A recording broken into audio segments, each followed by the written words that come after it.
We're now in the final stages of cleanup after that devastating ice storm. We lost several big oak trees due to it, and I sure hate to part with them, but that's what Mother Nature dealt us, so we'll deal with it. It takes the whole family to do this job. This is our son-in-law, Ben. He's going to cut these trees up, and we're going to try to haul them over to where we have a little sawmill so they don't go to waste and we can make lumber.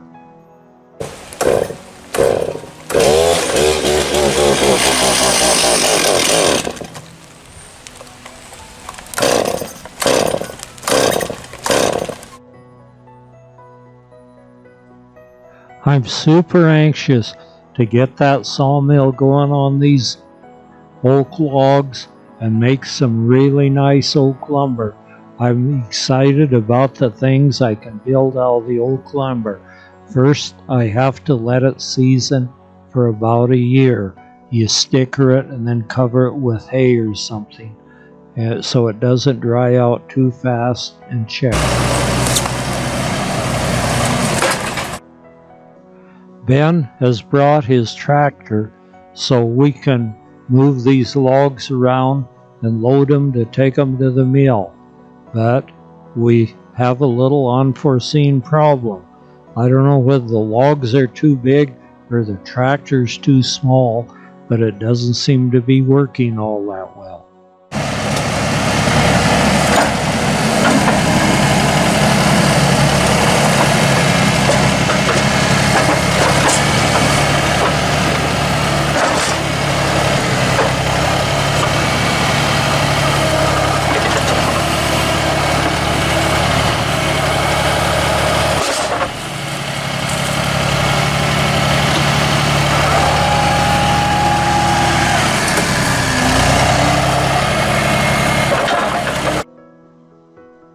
We had a problem back in the 1960s.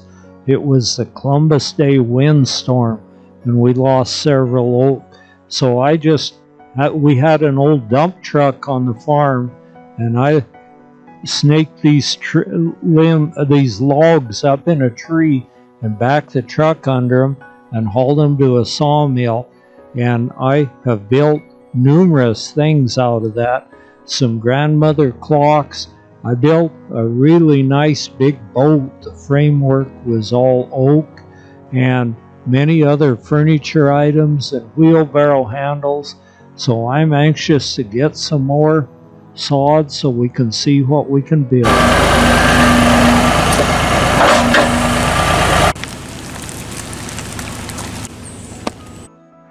We have a little group of wild mushrooms coming up out amongst the oak trees. I'm pretty sure they're edible, but I didn't bring my book, so I can't be sure. So we won't eat them just in case they're not. And I'm not sure. I was thinking they might be pink buttons, but I'm not sure. They grow in oak groves, so I definitely need to find out what they are.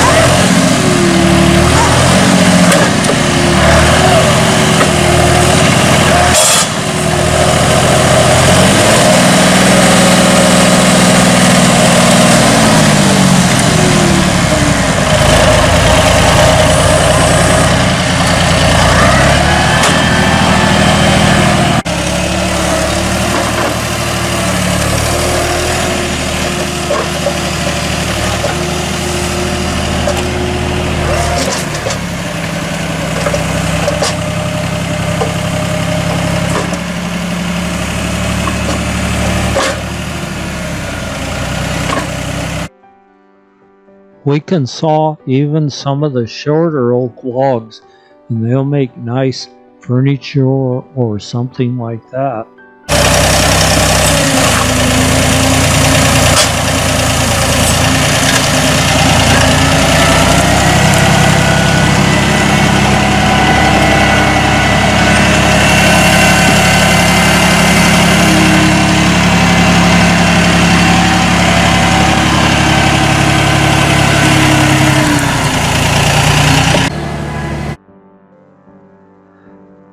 This tree looks hollow, not a good prospect for making lumber, so we'll probably cut some firewood out of that till we get to the places where the lumber is good once again. That tractor just doesn't seem to be big enough to haul these trees around. When I loaded mine, that's been nearly 56 or so, 57 years ago. They were much smaller then. But we'll get them one way or another. And now it's time we decided to take a couple minutes off and go down not far from where our property is to see where the first missionaries came and started a school.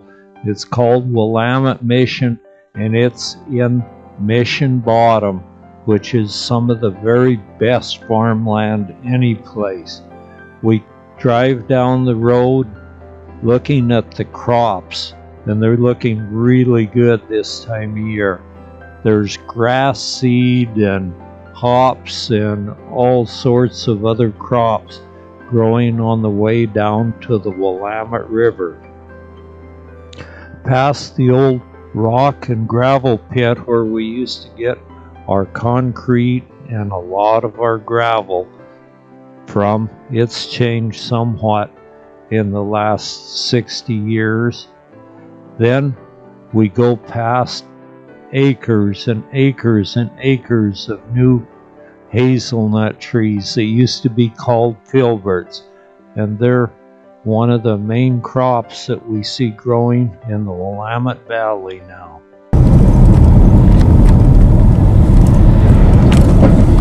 Oh, the Wheatland Ferry is closed. Yeah. Is this where... More hops.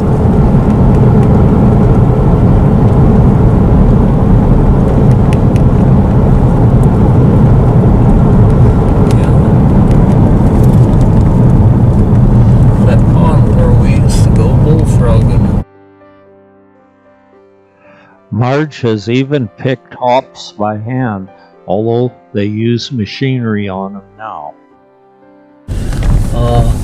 Get our little card out.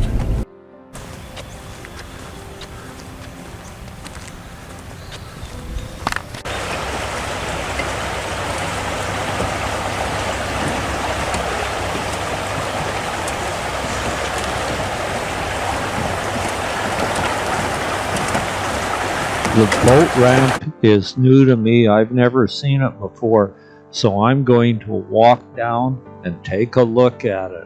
When we launched our boat, we just did it off a sandbar, but now they've got a very nice boat ramp.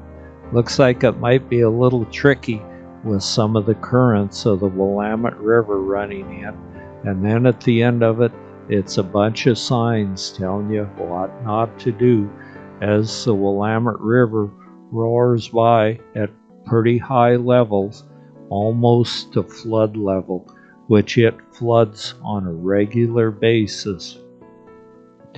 After looking the boat ramp over, I walk up and I see it looks like a little memorial for someone or a pet or something. There's the restroom, a nice concrete block restroom, and signs telling you what you can and can't do again. And then the station where the life vests are kept, and you can borrow one of these and use it to help save lives here. The Willamette reaches out the hand of death many times in this particular area. So use a life jacket and then put it back.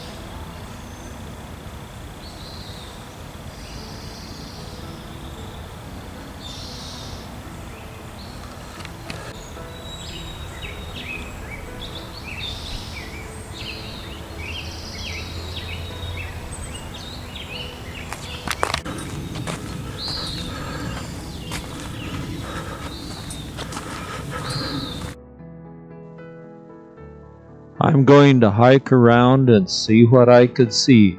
I'm interested in the old Mission Lake.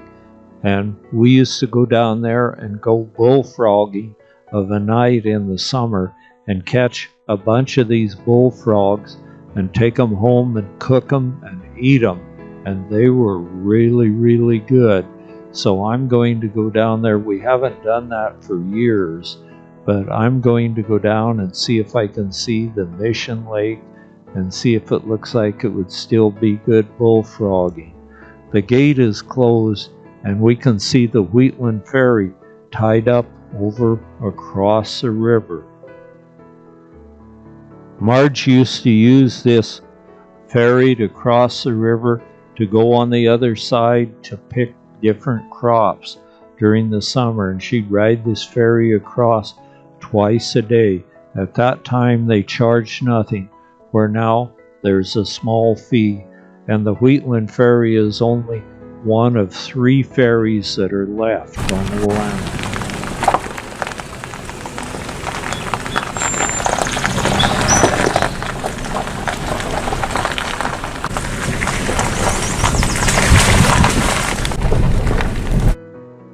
A high-minded osprey is elected to build his nest on top of the power lines. Occasionally, an osprey will become electrocuted by monkeying around on the power lines. Not a real safe place to build a nest, but they seem to be getting away from it, and we can even see little heads peeking out of the nest.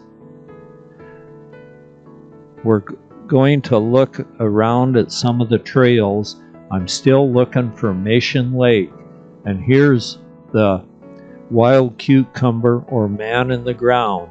There's just a tiny little vine comes out of a huge tuber that could be the size of a man, so that's how they get that name.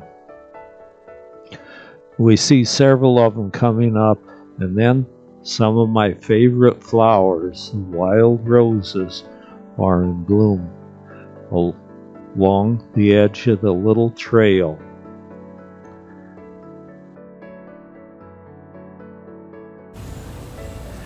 There's a nice rose blossom. More rose blossoms. And the pond is still here. We used to come down here and go fishing and finally I found it.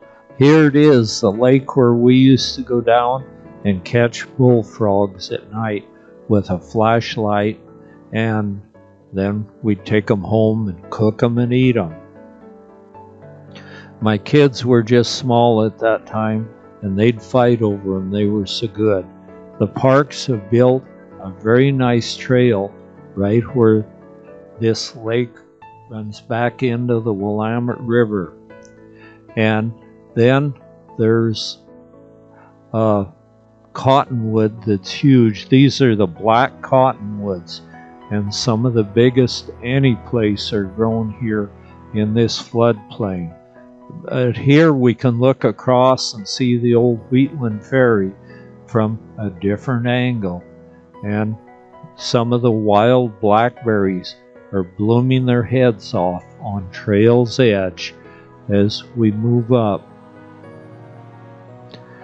And here's some more signs from the Oregon State Parks. Celebrating 100 years of Oregon State Parks. Okay, daisies that we see in front of us were one time all over the Willamette Valley, and when they raised cattle and sheep they did okay too. But now with new modern farming techniques and new crops here, they're almost extinct. Just a few patches like this remain.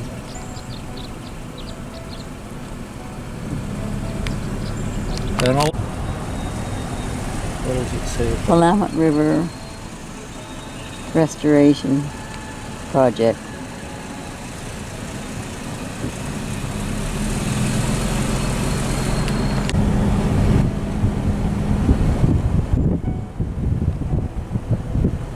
Wow, that's a big wheat field. It's got a lot of wheat in it. Since the earliest of pioneers, wheat has always been a fairly big crop in the Willamette Valley, and here's where they grow the softer wheat that they make pasta out of. The harder wheat from the eastern part of the state and on other states east where it's drier is hard wheat, and that's more used for bread. Then we see all sorts of other crops here in the fertile Mission Bottom. Even looks to be garlic growing here and lots of it. That would sure season a lot of dishes with some excellent garlic. The early pioneers that grew wheat here in the valley had a totally different farming technique. Everything was done by hand, and the wheat was a real good crop for here because there was a good market for it. They'd harvest it by hand, bag it, and then ship it and sell it. Here's where the entrance to Mission Lake begins, and Mission Lake was at one time the Willamette River, and then there was a devastating flood that changed the channel of the river and left this lake off by itself. And during high water, some of the Willamette will still go in there, and so there is some fishing and stuff in the lake, and a really excellent place to go for a canoe paddling ride. I've got to remember and take my canoe down there as soon as I get time. It says nation's largest black cottonwood.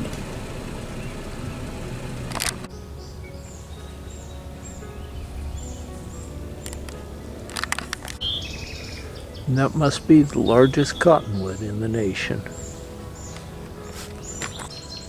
Its estimated age is 200 years. 206. There's a nice little area here for picnics. And when this was under private ownership, it was called the Mission Bottom at that time. Marge used to pick a lot of crops here, including some of the walnuts, where the walnut growth is still growing.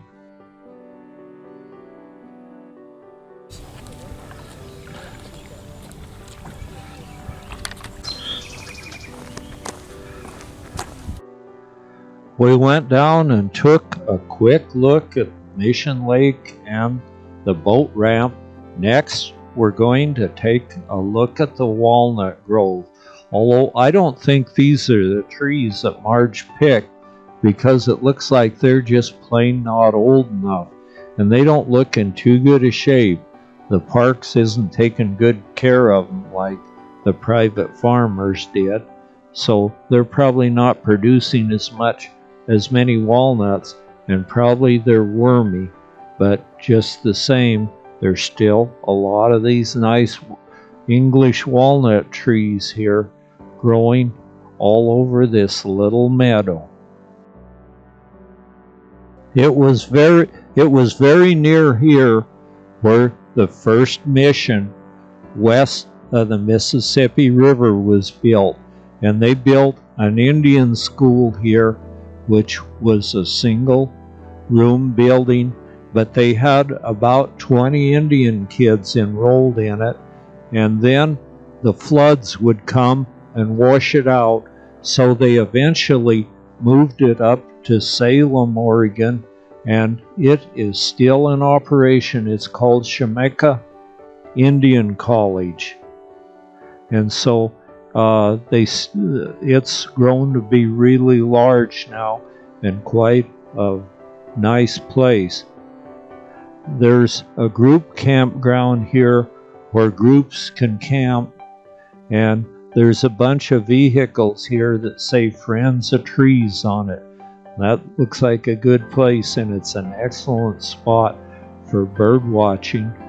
So we're going to pull up here and walk around a little bit after we get up near the restroom. Maybe that's Yeah.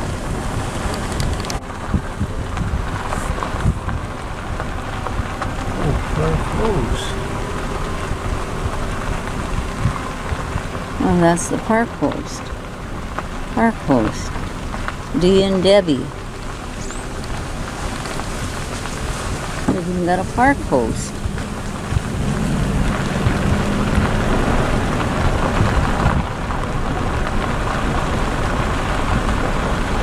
This is an excellent spot for bird watching. They even give you a little brochure here if you want it that tells about the birds. But this bird's watching us. We're not watching him. And he's found this bird in the shiny chrome on the front of our pickup.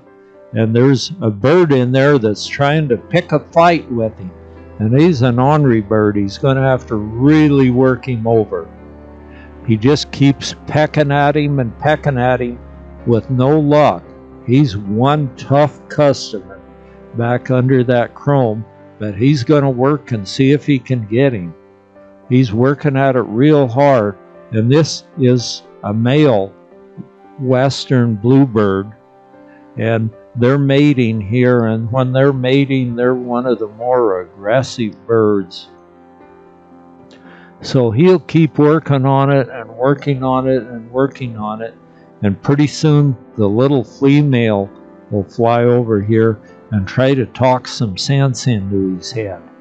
She'll tell him, hey, that's just a reflection, cut it out, and let's go on and catch some bugs to eat. But he's determined, he knows what he's doing, and so he just keeps it up. He'd go from that to our mirror and then back to it, and then when he'd feel kind of exhausted, he'd go sit on a fence post and breathe a little bit, and then back to the job at hand. And this shiny chrome is what he was fighting his image in. There, Mama came to try to talk some sense into him, but he's not listening. But he did go off and sit on a pole for a while. Maybe that'll keep her calm for a while. Then to the filbert grove, and Marge used to pick these filberts up in the fall too. By now they do it all by machine, but the filbert grove is still growing here. It's not looking very good at all, but I imagine it still produces some nuts. But if they don't spray them at all, probably they're wormy.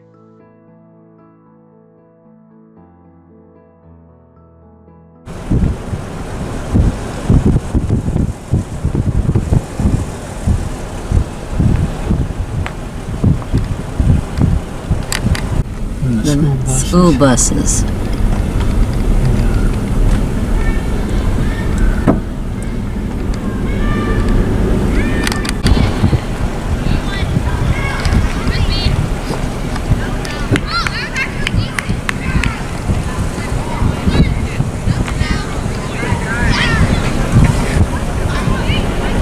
Playing frisbee.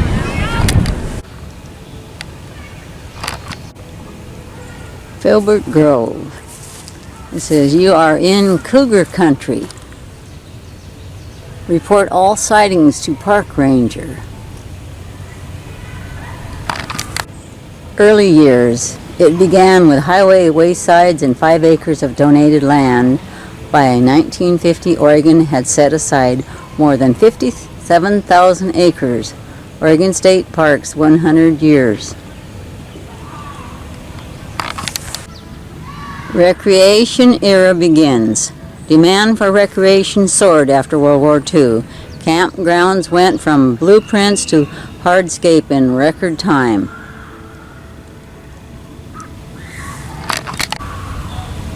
Happy birthday! Oregon State Parks continues to grow and thrive, leading up to its 100th birthday.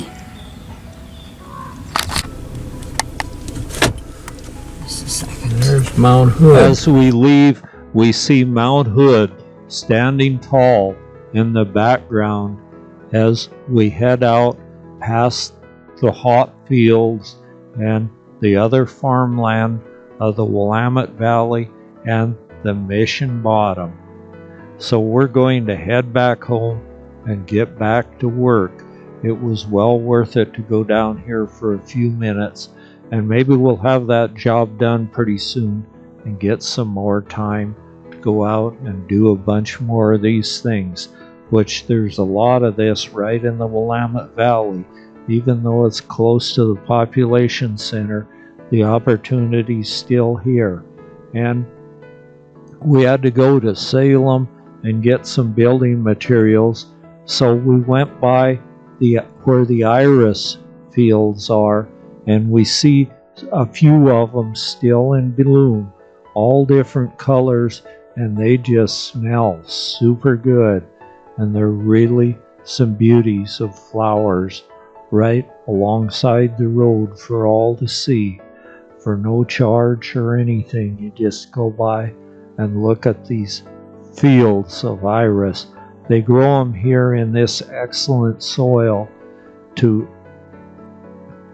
grow the tubers, and then if you want some tubers, I think you can order whatever color tuber you might want, and they're really a super excellent flower. I wish I had some of them, which I have none now, but I did have some that we really loved, and they're an early bloomer in the spring.